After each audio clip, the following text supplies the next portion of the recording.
Twitter servers buckled. Within minutes, replies turned volcanic. Is Kanye unhinged again? Or is he the visionary we've slept on? Joe about to ask about race? Comment threads blazed red-hot with cultural voltage that made screens feel electric. Headlines strobed across news feeds. Kanye runs for president? JRE epic? Radical ideologies revealed. Will he cross the line? This wasn't promotion. This was cultural ignition waiting to detonate. Leaked policy papers had circulated for weeks in internet dark corners. Screenshots titled The Awakening Framework with phrases like genetic consciousness alignment and spiritual DNA optimization haunted Reddit threads. Most dismissed them as fan fiction. Some worried they were real. Before we jump back in, tell us where you're tuning in from, and this story touches you, make sure you're subscribed, because tomorrow I've saved something extra special for you. Now everyone would find out. Cut 2. LA's molten afternoon. Kanye steps from a black SUV, silhouetted stiff against golden haze. No paparazzi swarm, just eerie quiet before the storm. This isn't erratic Kanye. This is someone who thinks they've cracked existence's code. Inside the studio, Joe adjusts headphones with familiar ritual, but tension coils in his shoulders.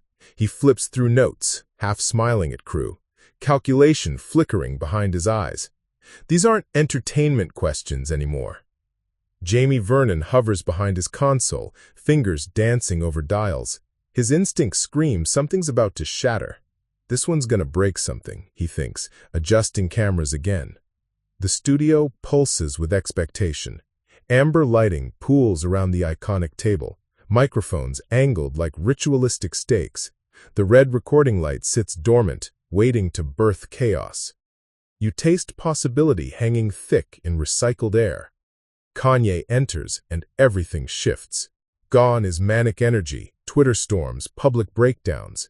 This Kanye moves like someone carrying sacred knowledge, dressed in simple black, expressions serene yet laser-focused.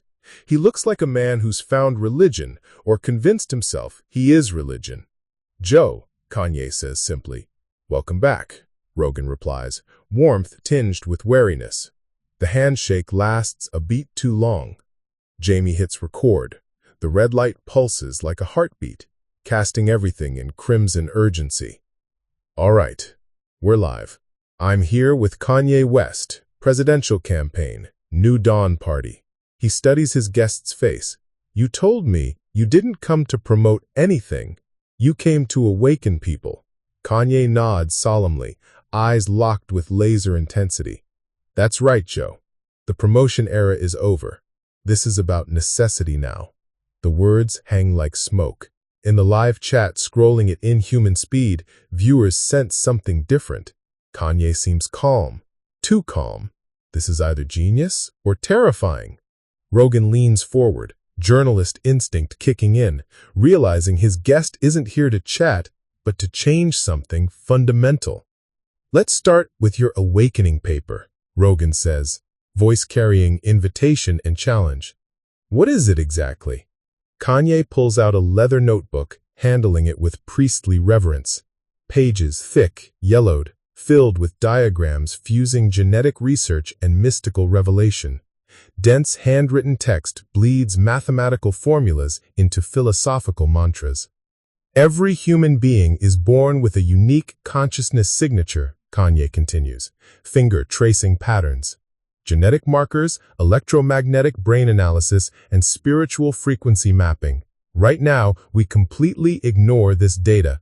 We treat empathic children the same as sociopathic ones. Joe's eyebrows furrow, alarm bells ring in his mind. How would you measure soul vibration? Simple. Kanye's eyes ignite with evangelical fervor. Universal DNA consciousness profiling at birth. Every newborn gets complete genetic sequencing, cross-referenced with electromagnetic brain analysis and spiritual frequency mapping. Within 72 hours, we know that child's optimal path for collective consciousness contribution. Studio air thickens. Jamie marks the timestamp. Live chat catches on. Wait, what? DNA profiling babies? This sounds like And then what happens? Joe asks, voice carrying new edge. Kanye flips through charts and policy frameworks.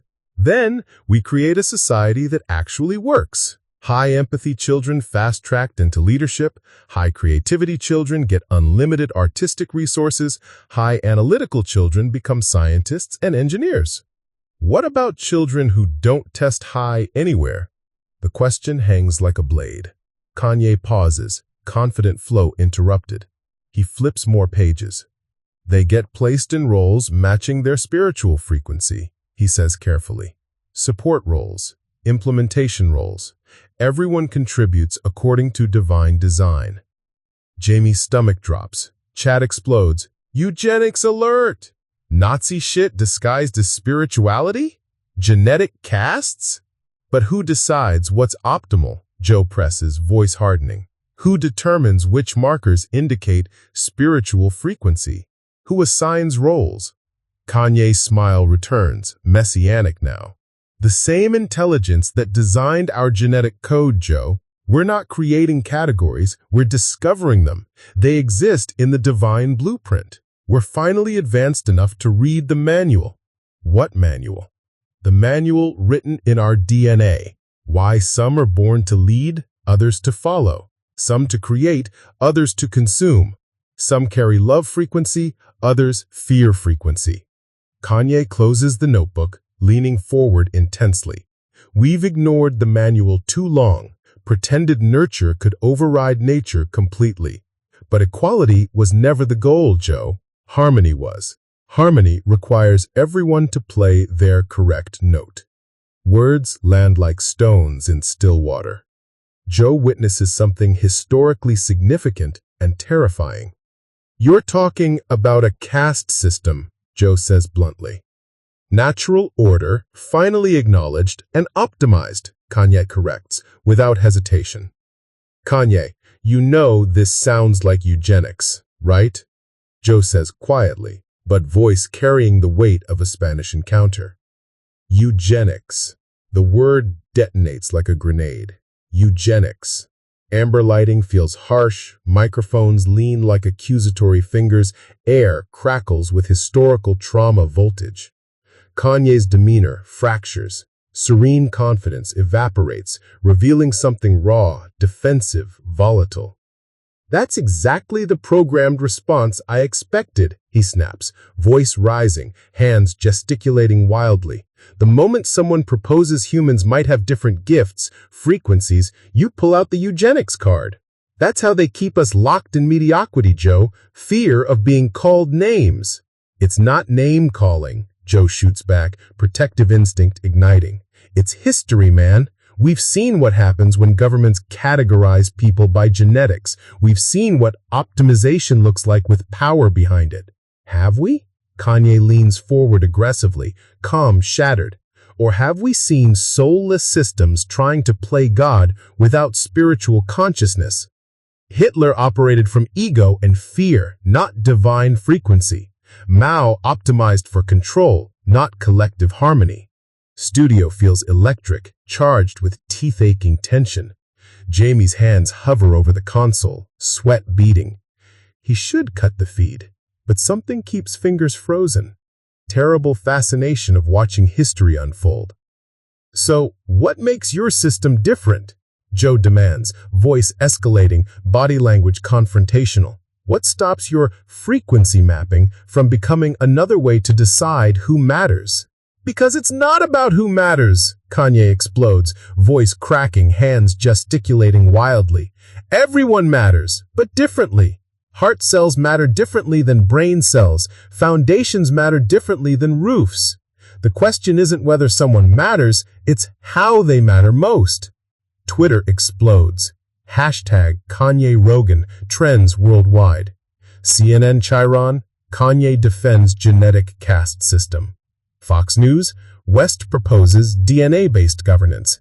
Internet fractures in real time. But who decides? Joe presses, leaning forward, both men increasingly aggressive. Who determines someone's purpose is serving rather than leading? Who calls that genetics predispose following orders versus giving them? The data decides. Kanye shouts, slamming the table like a gunshot. Science decides. Spiritual frequency analysis decides. We're reading objective reality. Objective reality according to who? You think Nazis didn't think they followed science? Every authoritarian regime believed they discovered objective truths about human difference. Don't you dare! Kanye's voice drops dangerously, eyes flashing rage or hurt. I'm trying to heal the world, Joe. Create systems where everyone thrives according to divine design instead of being forced into mismatched boxes. By putting them in different boxes. By recognizing boxes that already exist, Kanye roars, rising, notebook tumbling. You think pretending we're all the same eliminated inequality? Look at the fucking world. Mass shootings, depression epidemics, political violence. The current... I'm talking about observable reality. Kanye explodes. I'm talking about systems of control that have been in place for centuries. But you can't even discuss it without being labeled anti-Semitic, can you? That's how perfect the programming is. Joe looks at this man, someone whose music he's loved, whose genius he's defended, and realizes he's staring into an abyss. This isn't artistic eccentricity anymore.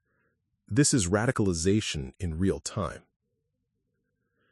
I think we should take a break, Joe says quietly. No, Kanye replies, walking toward the door. I think I should leave. The studio door slams with finality that echoes through the building. Joe sits frozen, staring at the empty chair, headphones still tangled on the table like discarded skinscape. The red recording light continues to pulse, documenting the silence that follows cultural earthquakes. Holy shit, Jamie whispers, finally breaking the spell. Did that just happen? Joe removes his own headphones slowly, mechanically. His hands are shaking slightly. Adrenaline, anger, or maybe just the weight of witnessing something he can't take back. Yeah, that just fucking happened. Outside, engines start. Tires screech. Kanye's SUV disappears into LA traffic, carrying its cargo of unfinished prophecy and abandoned manifestos. Should I cut the feed? Jamie asks. No. Joe's voice is hollow but certain. People need to see this.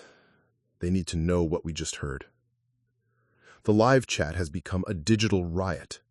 Hashtag Kanye walkout trends instantly. Clips are already being extracted, memed, analyzed, weaponized. Within minutes, the moment will be dissected by every political commentator, cultural critic, and basement philosopher with a webcam. Joe looks directly into the camera. Folks, Kanye West just walked out of this studio after proposing what can only be described as a genetic caste system based on DNA testing of newborns. I want to be clear. What you just witnessed was not artistic expression or philosophical exploration. That was someone promoting eugenics dressed up in spiritual language. His voice gains strength as he speaks. I've been doing this show for years. I've talked to conspiracy theorists, cult leaders, politicians, scientists, comedians. I've always believed in letting people speak, letting ideas breathe, trusting audiences to make their own judgments. But what we just heard crosses lines that shouldn't be crossed. Jamie nods behind the camera, still recording. The moment feels historic, not just for the walkout, but for what comes after. The accountability. The recognition that some ideas can't be neutralized by exposure alone. If you're watching this and thinking Kanye's ideas sound reasonable, I need you to understand something. Every genocide in history started with someone claiming they could measure human worth. Every authoritarian regime began with someone promising to optimize society based on genetic truth. The words hang in the digital air, traveling at light speed to millions of screens. We'll be right back after this break, if we come back at all. Within 30 seconds of the feed cutting to black, Twitter explodes into tribal warfare. Hashtag Kanye walkout dominates every trending algorithm, fracturing the internet along lines that feel like they might never heal. At Keys Thompson 22, Rogan just silenced the only man brave enough to speak truth. This is exactly what Kanye predicted would happen. They can't let revolutionary ideas breathe. Free Kanye. DNA Prophet. At Dr. Sarah Chen, just watch someone promote actual eugenics on the world's biggest podcast. This isn't about free speech anymore. This is about preventing the normalization of genocide ideology. Platform responsibility matters. The divide isn't just political. It's generational, cultural, existential. TikTok videos dissecting every moment rack up millions of views within hours. Discord servers organize into Team Rogan and Team Kanye factions. YouTube reaction channels pivot their entire content strategy around the fallout. Malik Keys Thompson goes live immediately, his usual subscriber count of 50K swelling to 200K as word spreads. "Y'all don't understand what just happened," he says, camera shaking with emotion. "They just shut down the most important conversation of our generation." Kanye wasn't talking about controlling people. He was talking about freeing them from systems that already control them. Comments flood in faster than he can read. Key speaking facts. Rogan showed his true colors. DNA consciousness is real. Mixed with, "Keys, you're promoting fascism. This is dangerous. Wake up before it's too late." Meanwhile, established journalists scramble to contextualize. CNN brings on historians. Fox News books geneticists. MSNBC schedules emergency panels on the dangers of platforming extremism. But the most viral content comes from unexpected sources. A philosophy professor at Columbia posts a thread breaking down the similarities between Kanye's language and historical eugenics programs. A Holocaust survivor records a TikTok explaining why genetic optimization theories always end in mass graves. The conversation metastasizes beyond social media. University campuses organize protests and counter-protests. Congressional staffers draft letters about platform responsibility. Foreign governments analyze American cultural fracture points. Dr. Alana Wu, watching from her lab at Stanford, cancels her evening plans and starts writing. Someone needs to explain what just happened before it happens again. The internet has been split before. Elections, pandemics, cultural moments that reveal underlying divisions. But this feels different. More fundamental. Like watching the moment when civilization decides whether to evolve or devour itself. In his Austin studio, Jamie uploads the full, unedited footage to multiple platforms, knowing it will be deleted, reposted, analyzed, and memorized by millions. History doesn't ask permission before it breaks everything. 3 days later, Dr. Alana Wu sits across from Joe Rogan in the same studio where everything shattered. The lighting is softer now, the energy deliberately muted. This isn't entertainment, it's emergency surgery on a cultural wound. "First, I want to thank you for having me on," Alana begins, her voice carrying the measured authority of someone who's spent decades studying humanity's capacity for both brilliance and horror. What happened here 3 days ago needs to be understood, not just debated. Joe nods, still visibly shaken. I keep replaying it in my head, wondering if I should have pushed back sooner, harder. If I should have cut it off before it got to that point. The fact that you're questioning yourself tells me you did the right thing. Sometimes the most dangerous ideas need to be exposed to light, even if that exposure is painful. What Kanye proposed wasn't new. It was very old ideology dressed in contemporary spiritual language. She pulls out her tablet, showing prepared slides. Let me walk through the historical parallels. 1920s Germany, scientists claimed they could measure racial fitness through skull measurements and genetic analysis. 1950s China, Mao's regime sorted citizens into categories based on class consciousness determined by birth and background. 1970s Cambodia, the Khmer Rouge classified people as base or new based on perceived loyalty and usefulness. Joe watches the slides, recognition dawning. Spiritual frequency, consciousness profiling. It's the same blueprint. Exactly. The language changes. Race becomes frequency. Genetics becomes consciousness. Eugenics becomes optimization. But the underlying structure remains identical. Alana's voice carries the weight of personal experience. My grandmother survived the Cultural Revolution. She told me how they started with beautiful language about harmony and collective consciousness, how they promised everyone would find their proper place in society. Jamie, monitoring from behind the cameras, marks timestamp after timestamp. This conversation will be studied in colleges, referenced in congressional hearings, quoted in history books. What scares me most, Alana continues, isn't that these ideas exist. They always have. It's how quickly they can spread in our current media environment, how easily spiritual language can make eugenics sound enlightened. So what do we do? Joe asks. How do we respond when influential people promote these ideas? Do we ignore them? Debate them? Platform them? Alana pauses, choosing her words carefully. We do what you did. We expose them to rigorous questioning. We provide historical context. We trust people to recognize danger when it's clearly labeled. She looks directly into the camera. But we also accept that some people will choose the danger anyway.